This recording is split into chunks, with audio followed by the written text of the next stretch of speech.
بسم اللہ الرحمن الرحیم۔ میری ماں ایک اسکول میں آیا تھی۔ وہ اسکول کے کام کاج کے لیے مجھے بھی اپنے ساتھ لے جاتی، مگر میں حیران ہوتی کہ اسکول کی پرنسپل مجھ سے کوئی کام نہ لیتی اور مجھے لے کے بازار چلی جاتی اور خوب شاپنگ کرواتی۔ میری ماں اور میں دونوں بہت خوش ہو جاتے۔ ایک دن پرنسپل نے میری ماں سے میرا رشتہ مانگ لیا تو اماں خوشی سے جوم اٹھی اور میری شادی ان کے بیٹے کے ساتھ کر دی۔ میں کمرے میں بیٹھی تھی، جب میرا دولہا کمرے میں داخل ہوا اس کی حرکتیں عجیب سی تھیں۔ اس کے ہاتھ میں بچوں کی طرح ایک کھلونا بھی تھا۔ مجھے پتہ چل گیا کہ میری شادی ایک پاگل سے ہو گئی ہے اور اب میری زندگی برباد ہو گئی ہے۔ تبھی اس نے مجھے کہا کہ میں آنکھیں بند کر کے سیدھی لیٹ جاؤں اور میں اس کے کہنے پہ لیٹ گئی۔ پھر اس نے میرے اوپر ایک ایسی چیز پھینکی کہ میری تو روح تک کانپ گئی۔ کبھی سوچا بھی نہ تھا یہ پاگل ایسی حرکت بھی کر سکتا ہے۔ میں اب اس کی دن رات خدمت کرتی رہتی۔ جس دن میں حاملہ ہوئی اسی دن دروازے پر دستک ہوئی۔ یوں ہی دروازہ کھلا تو ایک خوبصورت نوجوان گھر میں داخل ہو گیا۔ میری ساس خوشی سے جم اٹھی اور پھر ساس کی بات سن کر میرے پیروں تلے سے زمین نکل گئی۔ وہ بولی، بہو یہ دیکھو تیرا دوسرا شوہر۔ میں نے جب سے ہوش سنبھالا تھا اپنے گھر میں غربت دیکھی تھی۔ میرا باپ تو میرے بچپن ہی میں انتقال کر گیا تھا۔ ایک ماں تھی جو غموں اور دکھوں کی ماری ہوئی تھی۔ وہ اکثر میرے ننھے ننھے ہاتھوں کی دعائیں انداز میں پکڑ کر کہتی، میری پری دعا کرو اللہ تمہارے نصیب میری طرح نہ بنائے۔ میں امی کی بات سن کر چپ کر جاتی۔ اس وقت میرے دل کو بہت عجیب سا محسوس ہوتا، کیونکہ میں اپنی امی کو راتوں کو اٹھ اٹھ کر روتا دیکھا کرتی تھی۔ میں ان کے دکھوں اور غموں کی گواہ تھی۔ گھر میں کھانے کے لالے پڑے ہوئے تھے تو امی نے ایک اسکول میں آیا کی نوکری کر لی۔ تب ہم ماں بیٹی کو 2 وقت کی روٹی ملنے لگی تھی۔ امی کہتی تھیں کہ پری تم پڑھ لکھ کر بڑی افسر بننا۔ میں امی کی باتیں سن کر ان کا کرب محسوس کرنے لگی تھی۔ ہم دونوں ماں بیٹی ایک دوسرے کا سہارا بن چکی تھیں۔ میں جیسے جیسے بڑی ہوتی گئی مجھ میں بردباری تحمل پیدا ہوتا گیا۔ میں حالات کو سمجھنے لگی تھی۔ میں نے کبھی بھی اپنی ماں سے کسی ایسی چیز کی فرمائش نہیں کی تھی جو ان کے اختیار سے باہر ہوتی تھی، بلکہ سچ تو یہ تھا کہ میں نے کبھی امی سے کوئی فرمائش نہیں کی تھی۔ وہ میرے لیے کچھ لے آتی تو میں قبول کر لیتی۔ میں 8ویں جماعت میں ہوئی تو اماں بے ساختہ روتی ہوئی میرے پاس آئیں اور کہنے لگی، بیٹی میں نے آج تک تم سے جو امیدیں لگائی تھیں وہ ختم کر رہی ہوں۔ میں ایک دم پریشان ہو گئی اور بولی، امی کیوں، کیا ہوا، مجھ سے کوئی غلطی ہو گئی ہے کیا؟ تب امی نے میرے سامنے ہاتھ جوڑ دیے تھے۔ وہ کہنے لگی، نہیں بیٹے تم سے کوئی غلطی نہیں ہوئی، غلطی تو مجھ سے ہوئی ہے کہ میں نے اپنی حیثیت نہیں دیکھی، بس تمہیں بڑے بڑے خواب دکھاتی رہی۔ بیٹی مجھے معاف کر دینا، مگر میں تمہیں آگے نہیں پڑھا سکوں گی، تم بڑی افسر نہیں بن پاؤ گی۔ امی کی بات سن کر میرے اندر کچھ ٹوٹ گیا، مگر میں نے خود کو مضبوط ظاہر کرنے کوشش کی تھی۔ میں امی سے بولی، کچھ نہیں ہوتا آپ فکر نہ کریں، میرا تو ویسے بھی پڑھائی میں دل نہیں لگتا، اچھا ہوا جان چھٹی۔ میری یہ بات سن کر میری امی زور سے رونے لگی تھی۔ وہ بولی، بیٹا مجھے تیرے صبر اور سمجھداری زیادہ دکھ دیتی ہے۔ یوں ہی وقت گزرتا رہا۔ میں جوان ہو گئی تو امی مجھے اپنے ساتھ اسکول لے جاتی تاکہ میں کاموں میں ان کی مدد کر سکوں۔ وہ بہت مہنگا اسکول تھا، بڑے لوگوں کے بچے وہاں پڑھنے آتے تھے۔ وہاں کی پرنسپل نے مجھے دیکھا تو اپنے کمرے میں لے گئی، مجھے اپنے ساتھ بٹھایا اور ادھر ادھر کی باتیں کرنے لگی۔ اب روز ایسے ہی ہوتا، پرنسپل صاحبہ مجھے کام نہ کرنے دیتی بلکہ بازار لے جاتی اور مجھے شاپنگ بھی کرواتی اور کہتی کہ میں بھی تمہاری ماں جیسی ہوں۔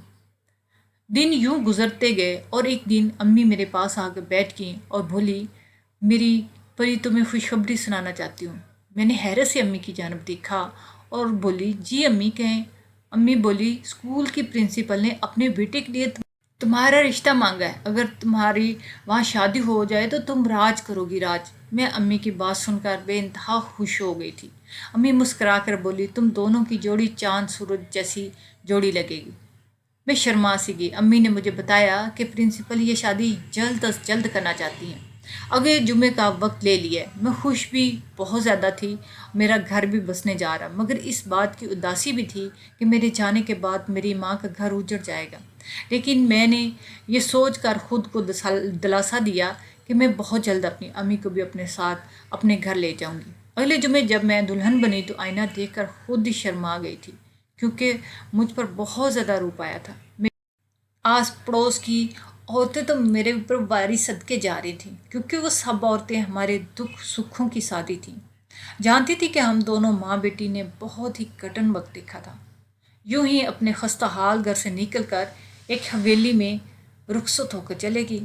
میری ساس نے میرے سر پہ پیار دیا اور بولی، تو نے تو بہت بڑا ہیرا اپنے گھر میں چھپا رکھا ہوا تھا۔ وہ مجھے ایک سجے سجائے کمرے میں لے گئی، کمرے میں بٹھا کر وہ خود باہر نکل گئی۔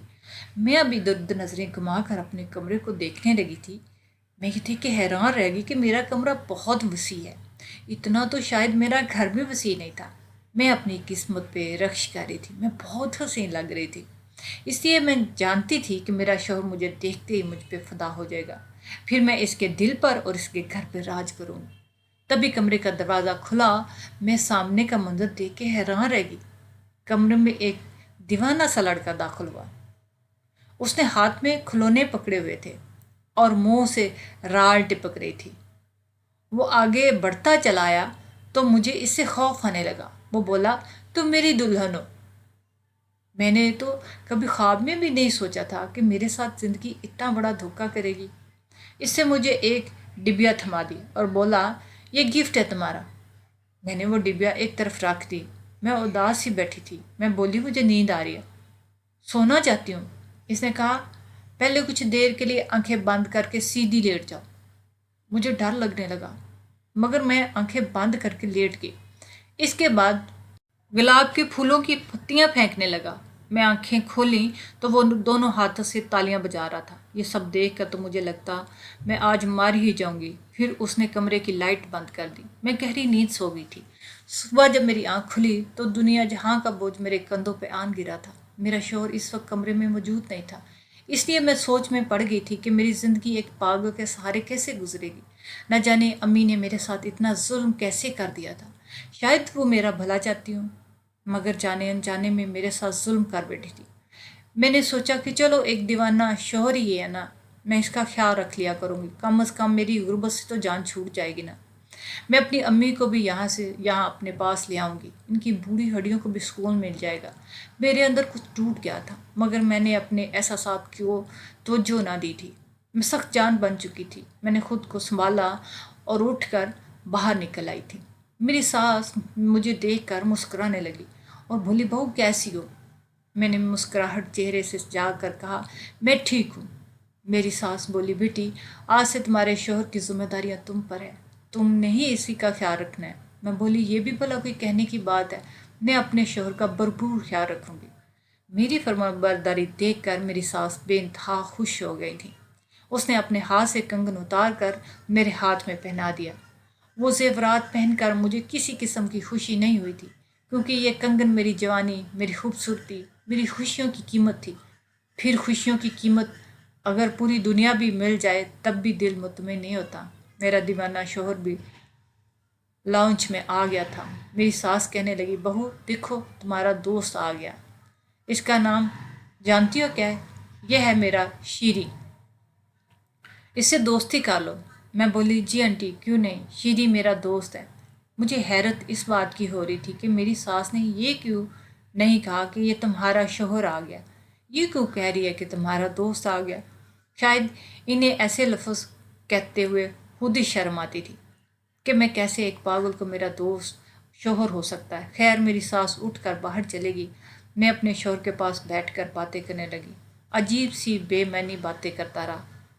میری ساس گھنٹے بعد واپس آئی تو اس کے ساتھ ایک نرس بھی تھی۔ میری ساس بولی، شیری بیٹا چلو اٹھو، آپ کے کھانے کا وقت ہو گیا ہے۔ میں حیران رہ گئی، میں بولی، آنٹی یہ نرس کیوں؟ وہ کہنے لگی کہ شیری کی نرس ہے، اس کی تمام ضروریات کا یہی خیال رکھتی ہے۔ میں بولی، لیکن آنٹی اب تو میں آ گئی ہوں، اس لیے میں اس کا خیال رکھوں گی۔ میری ساس بولی، نہیں پری، تمہیں ان کاموں کے لیے اپنی بہو تھوڑی نہ بنا کے لائی ہوں، تم بس میرے شہری کے ساتھ مسکرا کر بات کر لیا کرو، یہی بہت ہے۔ میں سوچنے لگی کہ یہ گھاٹے کا سودا نہیں ہے، ساس بھی اچھی ہے۔ خیر یوں ہی سارا دن گزر گیا۔ شام میں شیری میں میرے کمرے میں آ گیا اور بولا، دلہن مجھے کارٹون دیکھنے ہیں۔ میں نے کارٹون لگا دیے۔ یوں ہی کافی وقت بیت گیا تو میری ساس میرے کمرے میں آ گئی اور بولی، چلو اٹھو شیری، رات ہو گئی ہے، اپنے کمرے میں جا کر سو جاؤ۔ شیری بولا، نہیں مما، ابھی میں نے اور کارٹون دلہن کے ساتھ دیکھنے ہیں۔ میری ساس ہنس پڑی اور بولی دلہن شیریں کی نئی فرمائش آ گئی، اس کو مزید کارٹون دیکھنے ہیں۔ میں بولی شیریں آپ جا کر سو جاؤ، ہم مزید صبح کارٹون دیکھیں گے۔ شیریں میری بات مان کر اٹھ کر چلے گیا۔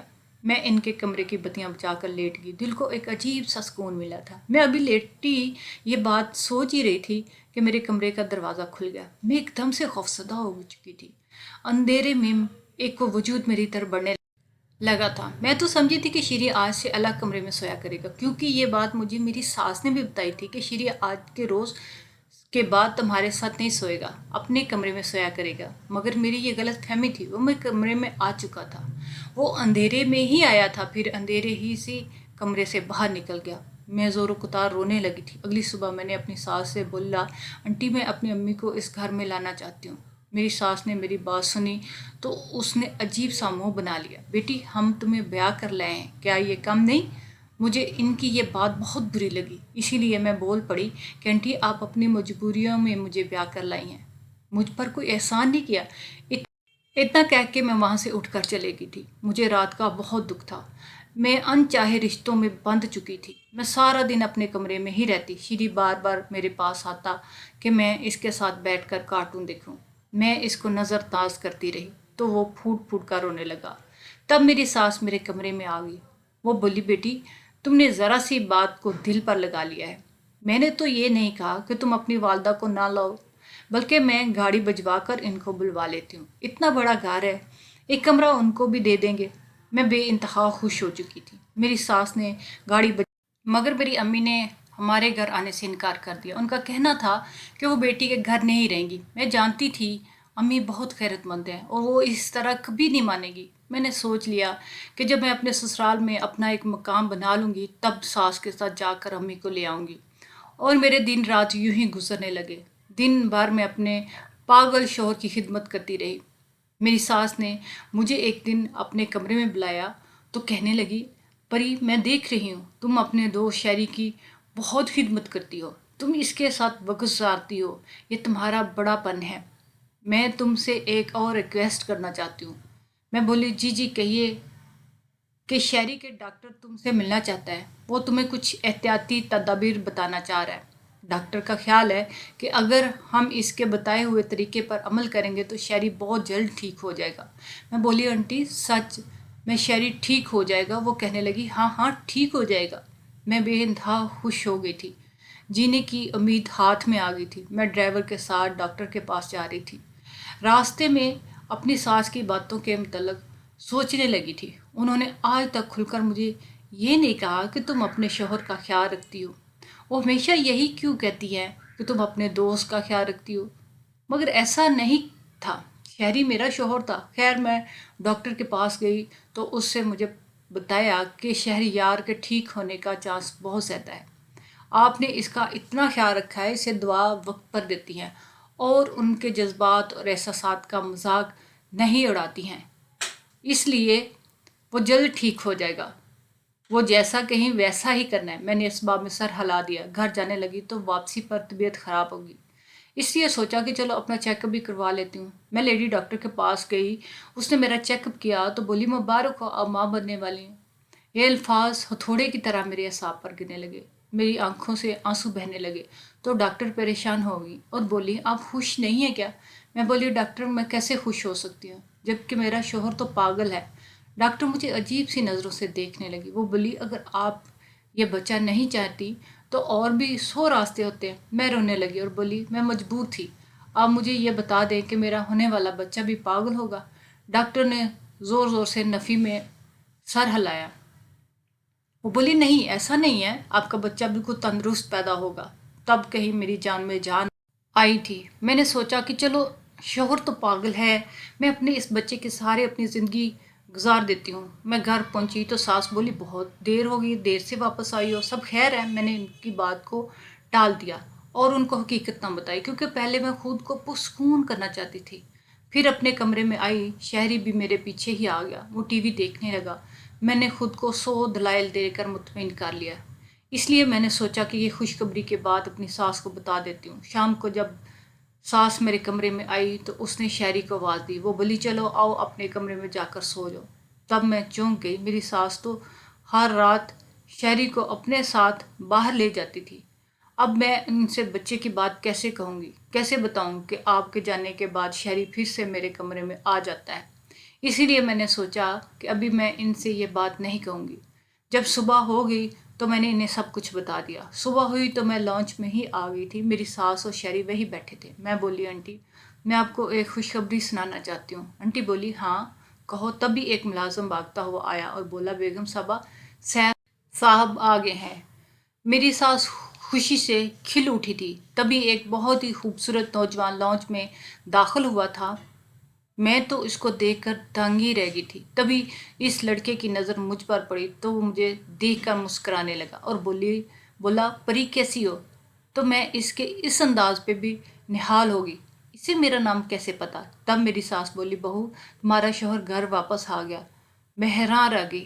میں بولی کون سا شوہر؟ میری ساس بولی یہ سیف میرا بیٹا اور تمہارا شوہر۔ مجھے اپنے کانوں پہ یقین نہیں ہوا تھا۔ میں بولی نہیں آنٹی آپ کو غلط فہمی ہے، میرا شوہر تو شہری ہے۔ میری بات سن کر سیف کو بہت غصہ آیا اور اپنی امی سے بولا یہ سب کیا بکواس ہے، آپ نے اس کو بتایا نہیں کہ میں اس کا شوہر ہوں؟ وہ غصے میں چیزیں ادھر ادھر اٹھا کر پھینکنے لگا۔ وہ غصے میں گھر سے باہر نکل گیا تھا۔ میری ساس جلدی سے میرے پاس آئی اور بولی بیٹی یہ تم نے کیا کہہ دیا؟ اس کے سامنے شہری تمہارا شوہر نہیں ہے۔ میں نے کب تم کو کبھی کہا کہ وہ تمہارا شوہر ہے؟ میں نے ہمیشہ تم سے یہی کہا کہ شہری تمہارا دوست ہے۔ اب میں تو خوف سے تھر تھر کانپنے لگی۔ میں بولی آنٹی میں تو ہاں ہو چکی ہوں۔ آپ جب شہری کو میرے کمرے میں لے کے آتی اور پھر لے جاتی وہ دوبارہ میرے کمرے میں آ جاتا۔ ساس ایک دم سے اچھلی پڑی تھی۔ وہ بولی تم کیا بکواس کر رہی ہو؟ میرا بیٹا پاگل ہے، یہ سارا زمانہ جانتا ہے۔ تم کس کا گناہ میرے معصوم بچے کے سر تھوپنا چاہتی ہو؟ میرا تو خوف سے برا حال ہو گیا۔ میں چپ چاپ اپنے کمرے میں چلے گئی اور امی کو فون کر کے رونے لگی کہ امی جلدی سے میرے پاس آ جائیں، میں بہت بڑی مشکل میں پھنس چکی ہوں۔ 2 گھنٹے بعد میری امی آ گئی تھی۔ تب میں نے لانچ میں چلی گئی۔ میری ساس اور شہری ادھر ہی بیٹھے ہوئے تھے۔ میں اپنی ساس سے بولی سیف کو بلائیں۔ میں شش و پنج میں مبتلا تھی۔ کہنے لگی بیٹی ہم آپس میں بات کر لیتے ہیں۔ میں نے نفی میں سر ہلایا۔ میں بولی آپ سیف کو بلائیں۔ میری ساس نے سیف کو فون کر کے گھر بلوا لیا۔ جیسے ہی وہ آیا میں غصے سے بولی سیف صاحب شادی کے 3 ہفتے بعد آپ کو یاد آ گئی کہ میں آپ کی بیوی ہوں؟ آپ اب کہاں تک تھے؟ سیف اپنی والدہ کو کھا جانے سے گھورتا رہا۔ میری امی کہنے لگی بیٹی میں بتاتی ہوں، دراصل بات یہ ہے کہ ایک دن میری طبیعت خراب تھی اور میں کام پر نہیں جا سکی تھی۔ پرنسپل صاحبہ نے سیف صاحب کو بھیج کر میری خیریت معلوم کرنے کے لیے کہا تھا۔ تب تم نے ہی دروازہ کھولا۔ تب سیف صاحب کو تم بہت اچھی لگی۔ انہوں نے اپنی والدہ سے اپنی شادی کی بات کی۔ تم تو جانتی ہو نا کہ بیگم صاحبہ ایک بہت اونچے گھرانے سے تعلق رکھتی ہیں، اس لیے وہ یہ شادی کرنے سے ہچکچا رہی تھیں۔ لیکن ان دنوں بیگم صاحبہ کو شہری کے ڈاکٹر نے بتایا کہ اگر شہری صاحب کی شادی کر دی جائے تو وہ ٹھیک ہو جائیں گی۔ اس لیے انہوں نے سیف کے سامنے یہ شرط رکھ دی کہ اگر تم یہ شادی کرنا چاہتے ہو تو شادی کے پہلے کچھ ہفتے گھر سے دور رہنا پڑے گا اور ہم شہری کو یہ بتائیں گے کہ پری اس کی بیوی ہے۔ یوں جب وہ ٹھیک ہو جائے گا تب تم واپس چلے جانا۔ اس لیے شہری صاحب تمہیں اپنی دلہن کہتے ہیں، جبکہ بیگم صاحبہ یہ کہا کرتی ہیں کہ تم شہری کی دوست ہو۔ سیف صاحب کو اس بات پر غصہ ہے کہ بیگم صاحبہ نے تمہیں یہ کیوں نہیں بتایا کہ تم ان کی بیوی ہو۔ میری آنکھوں میں آنسو آ گئے۔ میں امی سے بولی امی چلیں یہاں سے، ان لوگوں کے سامنے تو ہماری کوئی حیثیت نہیں، امیر لوگ تو ہم جیسوں کو انسان ہی نہیں سمجھتے، لیکن میں آپ کی بیٹی ہوں نا، آپ نے مجھے ان کے کھیل کا حصہ کیوں بنایا تھا؟ امی اب میں حاملہ ہو چکی ہوں، میں اس بچے کا الزام کس کے سر ڈالوں؟ میری بات سن کر سیف جلدی سے میرے سامنے آ کھڑا ہوا۔ وہ بولا تم سچ کہہ رہی ہو نا؟ وہ بے انتہا خوش تھا اور میں اس کی خوشی دیکھ کر حیران رہ گئی اور بولی آپ اس قدر کیوں خوش ہیں؟ وہ مسکرا کر بولے کیونکہ یہ بچہ میرا ہے۔ اصل میں پری سچ یہ ہے کہ میں تمہارے بغیر رہ نہیں سکتا تھا، اس لیے رات کو اندھیرے میں شہری کے روپ میں تمہارے پاس آتا اور روشنی ہونے سے پہلے ہی میں واپس چلا جاتا اور تمہارے سامنے پاگل ہونے کی ایکٹنگ بھی کرتا تھا۔ میں منہ لٹکا کر اس کی بات سنتی رہ گئی۔ میں بولی میں آپ سب کو کبھی معاف نہیں کروں گی۔ میری بات سن کر سیف میرے پاس آیا اور بولا، اپنے کیے کی معافی مانگنے لگا اور بولے، پلیز مجھے چھوڑ کر مت جاؤ، اب کبھی تنگ نہیں کروں گا۔